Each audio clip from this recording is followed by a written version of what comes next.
HS education question paper 2024 এই প্রশ্নপত্র তোমাদের হাতে তুলে দিচ্ছি। তারপর তোমাদের সাথে কিছু কথা বলবো, সেটা মন দিয়ে শোনো, কারণ তোমাদের এই প্রশ্নপত্র তোমাদের জন্য অত্যন্ত গুরুত্বপূর্ণ হবে। প্রথমত সাবস্ক্রাইব করবে, বা সাবস্ক্রাইবটা কিভাবে করবে সেটা তোমাদের শিখিয়ে দিচ্ছি। প্রথমত দেখো, এখানে লাল রঙের বাটন আছে, সেখানে লেখা আছে সাবস্ক্রাইব, ওখানে ক্লিক করো, তারপর নোটিফিকেশন বাটনটা অল করো, তারপরে দেখো এখানে একটা দেখবে মানে থামস আপের মতো চিহ্ন আছে, সেখানে তুমি প্রেস করো, তারপর কমেন্ট বক্সে একটা দেখবে কমেন্ট বলে লেখা আছে, সেখানে ক্লিক করো, ক্লিক করে একটা কমেন্ট করো। এরপর তোমার কাছে যে গুরুত্বপূর্ণ ব্যাপার সেটা হচ্ছে প্রশ্নপত্র কিভাবে পাবে সেটা জেনে নাও। শোনো, প্রশ্নপত্র পাওয়াটা খুবই সহজ।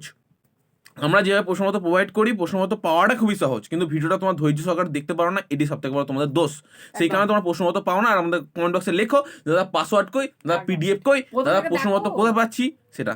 শোনো না, ডিসক্রিপশন বক্সে যে লিঙ্কটা আছে সেই লিঙ্কে তোমরা ক্লিক করার পর একটা বড় ভুল করছো। সেই পাসওয়ার্ড তো লাগবেই তোমার ভিডিওটা পাওয়ার জন্য, মানে পিডিএফটা পাওয়ার জন্য। তো পিডিএফটা পাওয়ার জন্য তোমার পাসওয়ার্ডটা যখন লাগবে, সেই কাজটা কি দেখো, তোমাদের মন দিয়ে ভিডিওটা স্ক্রিনটা ভালোভাবে মানে শকুনের মতো চোখ এমন করে রাখা, ঠিক আছে? তারপর হচ্ছে কোথাও না কোথাও পাসওয়ার্ডটা পেয়ে যাবে। তোমার পাসওয়ার্ডটা কিন্তু বলে দেওয়া থাকবে না, এটা হচ্ছে পাসওয়ার্ড, ঠিক আছে? প্রথম থেকে শেষ অবধি কিন্তু পাসওয়ার্ডটা বলে দেওয়া থাকবে না, কিন্তু তোমাদের পাসওয়ার্ডটা খুঁজে বের করতে হবে। যে কোনো একটা অংশে কিন্তু পাসওয়ার্ডটি ভেসে উঠবে, সেই পাসওয়ার্ডটি তোমাদের দেখতে হবে, সেটা ছোটো হাতের না বড় হাতে, ভালোভাবে লক্ষ্য করে যখন তোমরা দেখে ফেলবে, দেখার পর সেই জিনিসটাকে খুব সুন্দরভাবে তোমাদের ডিসক্রিপশন বক্সের লিঙ্কে ক্লিক করার পর পাসওয়ার্ড বলে যে অপশনটা চাইবে সেখানে তোমাদের দিতে হবে। তারপরে পেয়ে যাবে সেই কাঙ্ক্ষিত বস্তু প্রশ্নপত্র। এরপর আমাদের গুরুত্বপূর্ণ স্যার কিছু বলবেন, সেই বক্তব্যটা তোমাদের কাছে অত্যন্ত গুরুত্বপূর্ণ বলে মনে হবে, আশা করা যায়। দেখো, হঠাৎ তোমাদের সামনে স্ক্রিনে আমাদের ভিডিও চলে আসা, এরপর তোমরা ক্লিক করা, এটি কোনো কাকতালীয় বিষয় হতেই পারে না। তোমাদের মনে একটা স্বাভাবিক প্রশ্ন, আমার কাছে যদি আমার স্ক্রিনে যদি এরকম করে চলে আসে, আমার একটা প্রশ্ন যে তোমরা ওটা ফাঁস করতে গেলে কেন, এটা কি অরিজিনাল? তোমাদের সঠিক উত্তর একদম এই ভিডিওর মধ্যে প্রোভাইড করা হচ্ছে, সুতরাং ওয়েট করো।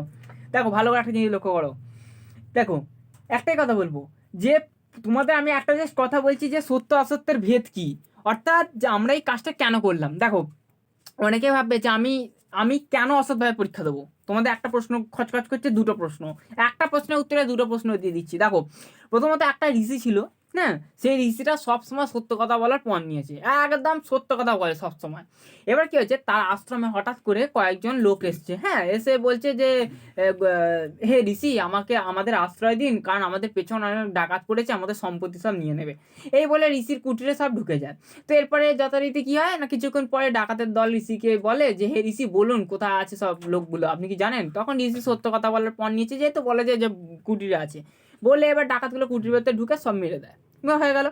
এরপরে কি হয়, ডাকাতগুলো চলে যায়। কিছুদিন পর ঋষি মারা গেলে ঋষি চলে যায় জমপুরিতে। এবার ঋষি বলছে, আমি তো সারা জীবন সত্য কথা বলে এসেছি, তাহলে আমি এখানে কি করতে এলাম রে বাবা, ইয়েতে জমপুরিতে? তখন যমরাজ বলছে যে আপনি বোধহয় সত্য অসত্যের জ্ঞানও জানেন না। আপনি কি করতে ঋষি হয়েছেন? আপনি জানেন না যে আপনার একটা অসত্যের কারণে 500 জন মানুষ মারা গেছে? আপনার একটা অসত্য, যেখানে মানে একটা সত্য কথা যেখানে 500 জনের প্রাণ নিয়েছে, সেখানে আপনি যদি সত্য কথার বদলে একটা যদি মিথ্যাই বলতেন, তাহলে 500 জনের প্রাণ বেঁচে যেত, আপনার পুণ্যের পরিমাণ বেড়ে যেত। সেখানে কি করলেন আপনি, আপনার যে এটা আর কি পণেই টিকে রইলেন, তার জন্য এতজনের প্রাণ হরণ হলো। তো এটা কি কোনো পাপ নয়? আপনি আগে ধর্মের জ্ঞান শিখুন। তাহলে সেই রকমই তোমরা যদি মনে করো যে এটা পাপ, তাহলে তোমাদের কিছু বলার নেই।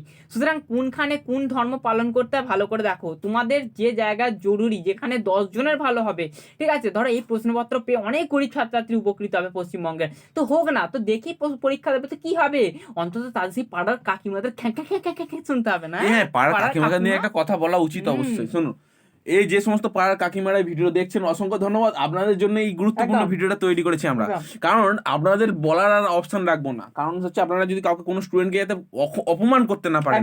আসলে আপনাদের কি বলুন তো, বাড়িতে খান দান ঘুমন, তো এই কাজ ছাড়া তো আর কিছু থাকে না সেভাবে। ওই বাড়িতে হচ্ছে রান্না বান্না করতে হয়, তো আর হচ্ছে একটু বাসন মাজতে হয়, খাওয়া দাওয়া ঘুম, সকালে ওঠা, আর লোকের পেছনে লাগা। আর মানে একটা মেয়েদের গ্যাং থাকে, তো ওই কাকিমা জেঠিমাদের গ্যাং থাকে। ওই কাকিমা জেঠিমাদের কোনো কাজ থাকে না, ওই শুধু মেকআপ করো কি হয়, পার্লারে যাবো কি করে, বরের টাকা ধ্বংস করবো কি করে, আর মানে পাড়ার প্রতিবেশীদের পেছনে রাখবো কি করে, সেইটা ভালোভাবে পারেন এরা। এরা গুরুত্বপূর্ণ হবে। শুনুন, ছেলে কত পেলো? মোটামুটি 100 পেয়ে গেছে। আমার তো জ্বলছে পুরো। মিষ্টি খাবো না তাহলে? মিষ্টি খাবো না, আচ্ছা দিন নষ্ট করবো না, থাক, খেয়ে নি নির্লজ্জ আমি, খেয়ে নিলাম আর কি। একদম। আপনার ছেলে কত পেয়েছে? 35 পেয়েছে। তাহলে তুই 35 পেয়েছিস, তুই কি পড়লি? সারা বছর পড়িসনি, ফোন করছিলি, এ করছিলি, তো লজ্জাও নেই না?